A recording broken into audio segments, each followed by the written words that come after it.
Gonna alright, here goes. Not gonna pre-write because suck that noise. Have dad that lives in the middle of the Ozark mountains, stay with him for a few weeks to a month every summer. Mom has custody, but she and dad are on good terms. House isn't great mate, but he made a lot of the furniture out of local cedar and he's a pretty skilled carpenter/engineer type. Has his own sawmill and wood shop that brother was with me, used to make candlesticks and tables and things when we got older. House had this little screen wall porch, important later, on the side 90 degrees away from the door. It has a sliding door, but it's busted so you have to walk about 20 feet around the house each time you want to go in or come out. Anyway. B11/12. Few days left until we go home to Mom's, excited to go home and play video. It's nighttime. Me and bro's bedroom is on second floor, only window has good view of front yard, reed, trees to left and right, driveway and road to front. Trying to fall asleep, but too excited.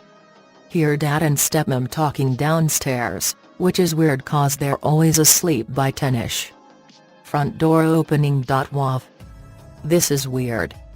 Look out window, see dad walk out with a flashlight and his old double barrel, don't know model, sorry/K/Amandos.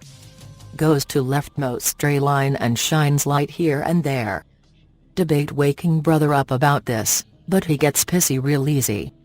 Hear gunshot and nearly shit myself whipping back to window. Look back in time to see dad thumb another shell into the breach. Whatever he was doing, he wanted 2 shots at the ready. So nervous I actually hear the clack of the gun. See him walk backwards all the way to house, trying to hold his gun and flashlight up at same time. It was one of those big clunk-bucking ones that used the massive battery. He makes it uneventfully, I'm too wired to fall back asleep. Next few days, he seems weird and more quiet than usual, doesn't want to do any of the stuff he normally leaps at with. We left a few days later and I was too shit to ask him about it. The next year we visited, though, things were different around the house. Drive up to his house. Rode there with a half-grown English Mastiff taking up 80% of the back seat. Friendly enough to us, but slobbery. Finally make it around late afternoon, suddenly. Lights. Sucking everywhere. Floodlights at each corner of the house. Lights on posts. Damn Christmas lights strung up around the outside. Honest to God watched ours set up on 3 sides of the house. Sawmill's been moved. New platform on top of the wood shop. 4 or 5 new guns, all high-powered rifles, again, no model because I was a kid. All I have now is a 700 ADL for deer hunting. My suck, there's even a concrete bunker. It's /K/S wet dream. In before fake, I hit you not my dad's place is still set up like this.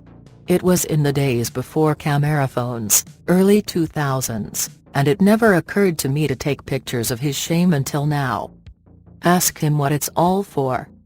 Platforms, deer stands, 4 of them.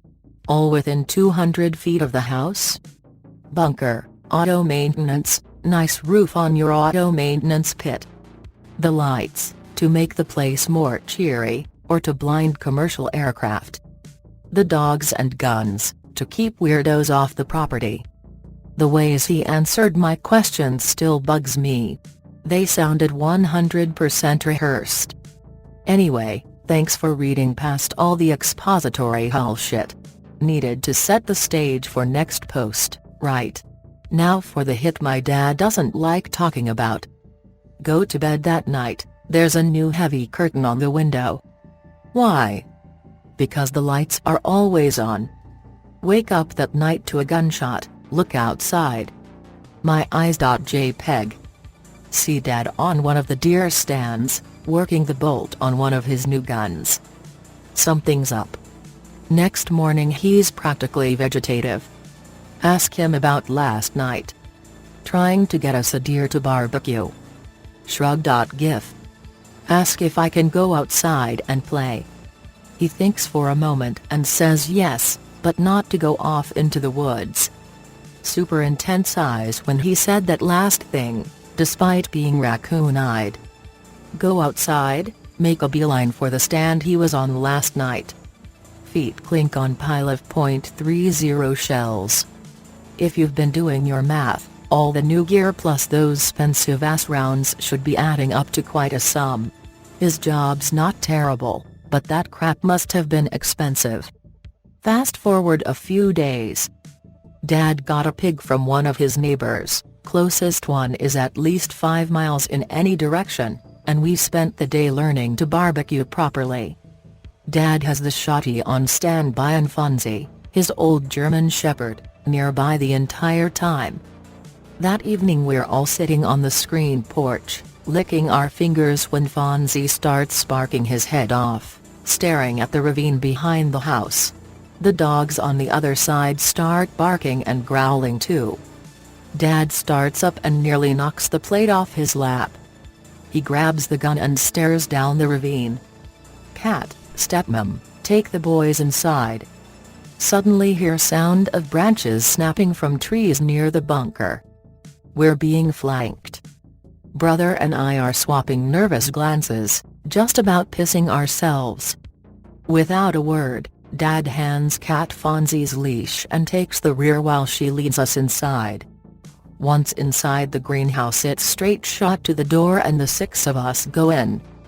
Dad grabs a flashlight, a new gun, and a gout bag filled with rounds and goes outside with Fonzie. Cat tries to keep us entertained with a stash of old kids' tapes, but neither of us are interested. Brother wants to go out and help Dad. I'm hissing my britches. For about half an hour it's nothing but gunshots, growling, and the occasional yell from Dad.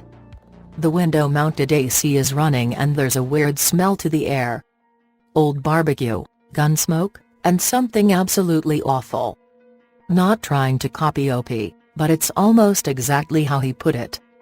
Rank horse sweat mixed with something like old manure and hot death and stale piss. Cat decides to risk it and opens the door to see what's going on. When she does, the house is immediately flooded with the stench. She shouts out to him, he barks back, keep that closed. She keeps that closed.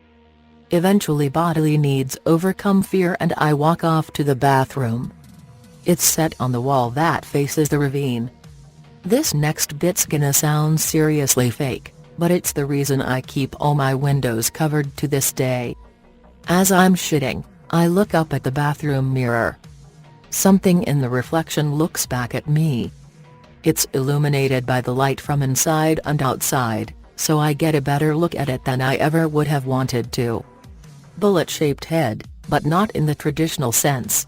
Stand a 9mm round on its base and you get the idea. Rough grey-red fur with a forward-facing whorl, that little swirly thing on the back of your head, and what looks like a /part/ on one side. Eyes? Duck me, the eyes are the absolute worst, just no thank you. Its face is sort of lopsided, but the nose is large and squashed, the mouth is hanging open a little and the teeth are sort of tombstone-shaped and cruddy. My butthole nearly explodes from the sheer force of my fear shits. I just sit, shit and stare at the thing's reflection, my mind failing to change gears. Then it leans forward and I hear the clunk of its face hitting the glass above my head. The new source of input recalibrates my brain, it realizes that this thing is right the duck behind me. I start wailing like a banshee, hear the thing gurgle through the glass. Flail sprint my way through the bathroom door, trip on my pants, still around my ankles, and get a chunk of wood from the kitchen shitty particle board floor lodged in my knee. Too scared to feel pain or embarrassment, Cat and brother come into the kitchen, see me panting and sobbing, sprawled on the floor, pants around my feet, staring at the bathroom. I didn't even have time to wipe. Cat asks what happened and as I pull my pants up, Dad comes barging through the door. Guess he heard my screams and thought I was being befuckled by some big gurgling monkey dog bastard. He sees me on the floor, bleeding, and immediately starts yelling about how I raised that much of a racket over a busted knee. I see his fear/relief/anger and raise him the hurt and pure terror of a tween that lost a staring contest with a ducking monster. Tell him about thing I saw. He tells me and my brother to go upstairs. Don't remember much after that except that he went back out, left one of the other dogs with us, and that cat helped clean and bandage my knee. The next day, Dad wouldn't let us go outside, but the smell was still in the house. He called our mom up to come to Springfield, halfway meet-up point, the next day. Pig was gone, about 80 pounds of exquisitely barbecued leftovers and carcass that Dad had promised the neighbor in exchange for the pig. One of the dogs was missing. Dad stayed inside with us that night. I was too afraid to go downstairs to bathroom, so he gave me a milk bottle and an extra blanket as a privacy tent, and that's really it. He took us to Springfield the next day after making us promise not to tell Mom. I might not have shown it very well, but he loved the hell out of us and didn't want her to stop bringing us. I was there again a year or so ago. We barbecued in his new, hand-built, smokehouse, drank, shot the shit, but the second I brought up the incident I've been posting, it killed the mood immediately. All he said was we haven't been having any trouble for the last few and went back to drinking. It's worth mentioning, though, that there's another new addition to his place. A concrete slab off past the trees in the back of the house. It's not raised off the ground, and it's not very cleanly laid out. It's about 5 feet wide, 6 or 7 long, and if you kick up the dirt around it you dig up a thin layer of black shit, like soot. Now I'm not saying that he managed to kill one of the things, burned its corpse in a pit, and buried it all under concrete. But if he did, I hope it was the big gurgly bastard.